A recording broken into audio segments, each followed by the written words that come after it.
Good evening, friends. I'm glad you're here tonight.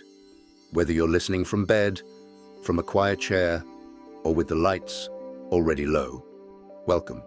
This is a place for steady stories, told slowly. No tension, no urgency, just real history, shared in a way that lets your mind settle. Tonight, we're stepping aboard a ship that crossed the Atlantic for more than 20 years, a ship often remembered only as the sister of another. But this vessel had a long life of her own. If you enjoy thoughtful, unhurried storytelling like this, consider subscribing.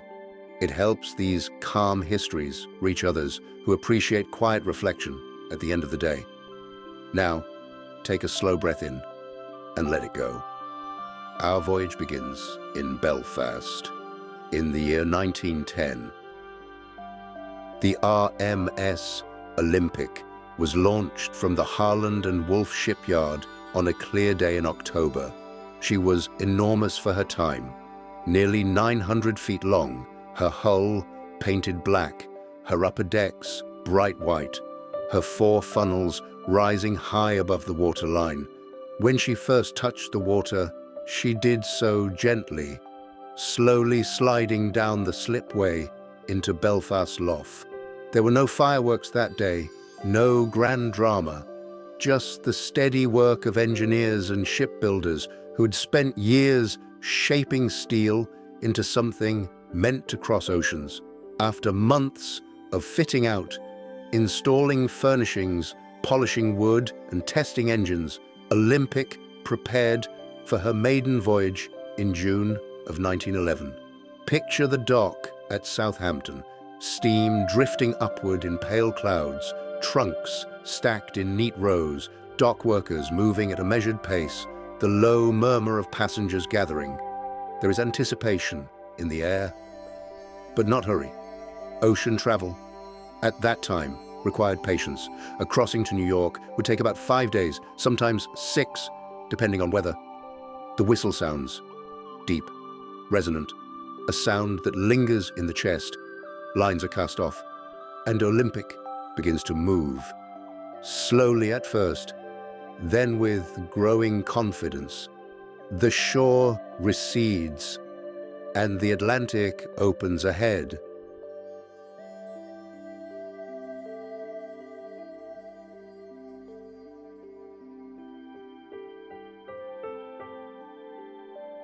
Life aboard Olympic followed a rhythm that rarely changed. Morning light filtered through cabin windows.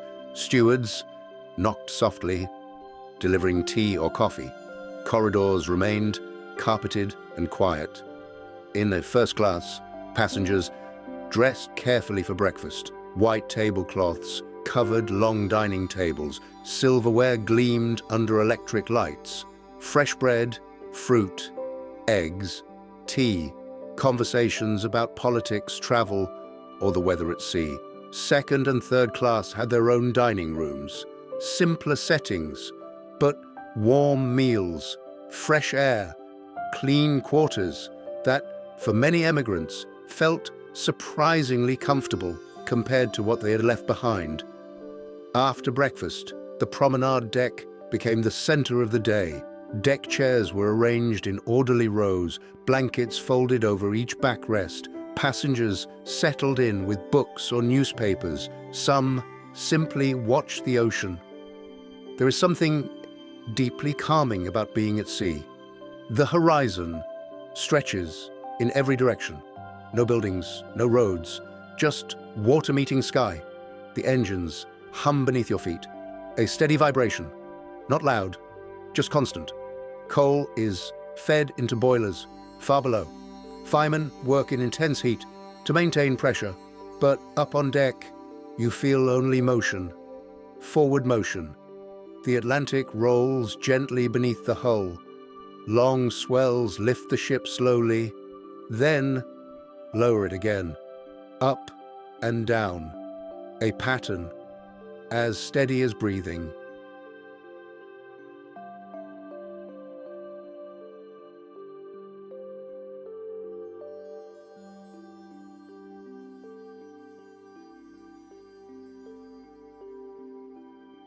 Evenings were perhaps the most peaceful. The sky would shift from pale gold to rose, then deepen into violet. Lamps along the decks cast warm pools of light. Inside, music drifted from the lounge. A piano, soft conversation, the faint clink of glassware. Outside, the sea turned dark and endless. Passengers leaned on railings and watched the wake trail behind them, a pale ribbon of foam glowing faintly under the moon. You can imagine standing there now, a cool breeze against your face, the low vibration of engines beneath you, stars scattered across a wide sky.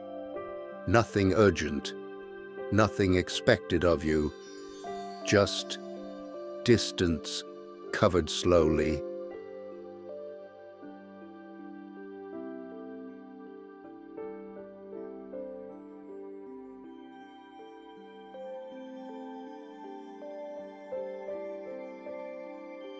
In September of 1911, Olympic experienced her first major test. While leaving Southampton, she collided with the British cruiser HMS Hawke.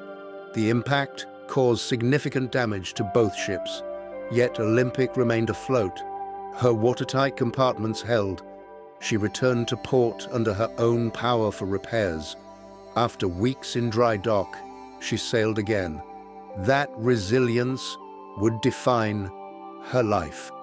When 1912 came, global attention shifted briefly toward her younger sister, but Olympic continued her service.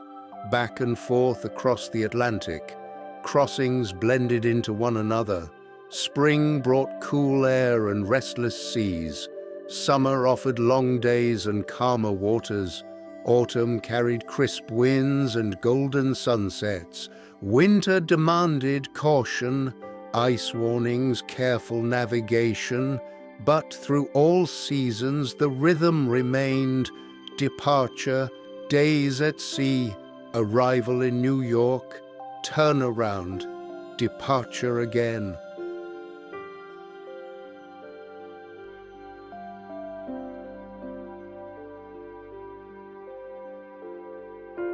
Then came 1914, war in Europe. Olympic was requisitioned and converted into a troop ship. Her bright colors were replaced with gray camouflage, luxury furnishings removed to make space for thousands of soldiers. Instead of holiday travelers, she carried young men across the Atlantic. Even then, the ocean did not change. The same waves met her bow, the same engines turned. Day after day, night after night, she transported troops safely and earned a reputation for reliability, even in wartime. When the war ended, Olympic returned once more to civilian service. The 1920s brought a new era: jazz-age travelers, businessmen, families, artists, immigrants, still seeking new beginnings. The ship adapted quietly, her interiors refreshed, her service refined, but the essential experience remained the same: the long Atlantic crossing.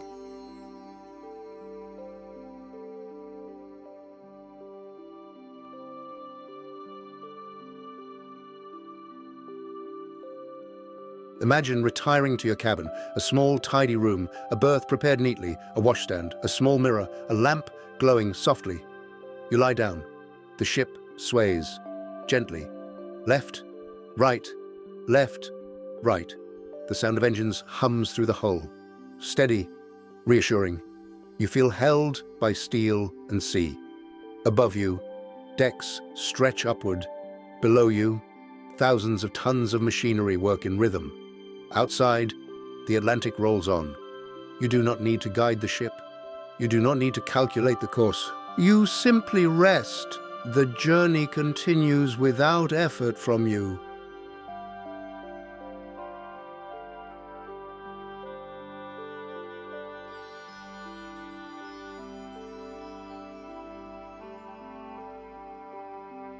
Over her lifetime, Olympic completed more than 250 voyages, more than 20 years at sea. She became known affectionately as Old Reliable. It is a quiet nickname, not dramatic, not flashy, reliable. There is comfort in that word. Through changing decades, changing fashions, changing passengers, she remained steady. Sunrises over calm water, moonlit decks, rain tapping against cabin windows, fog drifting across grey horizons, each voyage repeating the last in gentle familiarity.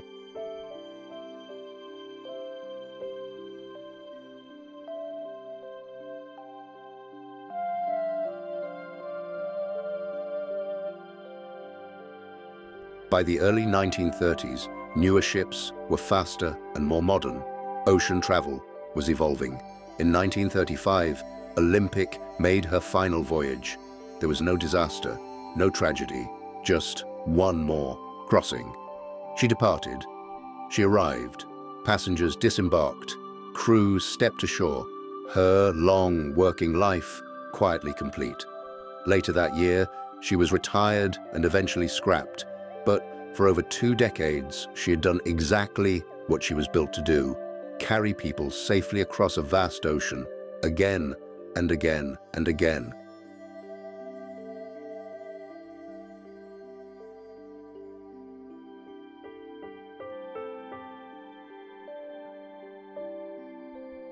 Now imagine once more standing on her deck at night, the sea calm, the sky wide and clear, the engines steady beneath you, the wake glowing faintly behind. You feel no rush, no deadline, just motion. Forward, always forward. Like the Olympic, you do not need to hurry. You do not need to solve tomorrow tonight. You can let the steady rhythm carry you.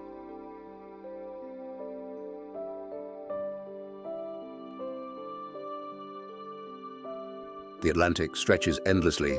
The stars shine quietly. The ship moves through dark water with confidence and calm.